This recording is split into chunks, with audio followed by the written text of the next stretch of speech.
జరిగింది, హారతి జరిగింది. ప్రభు మెడలో పూలహారాలు వేశారు. ప్రభు పేడ ఫలాలు తింటున్నారు. భోజనాలు, తాంబూలాది దక్షిణలు నడుస్తున్నాయి. గానము, నాట్యము, ఆనందంతో భజనలు జరుగుతున్నాయి. శాస్త్ర చర్చ, వేద పఠనం, ఇలా ఆనందోత్సవాలు బీదర్ జనుల ఇళ్లలో జరుగుతున్నాయి.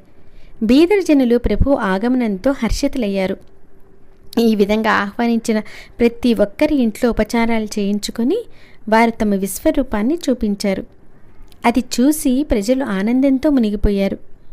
చివరికి ప్రభు అందరికీ ప్రసాదం ఇచ్చి అక్కడి నుంచి నిష్క్రమించారు.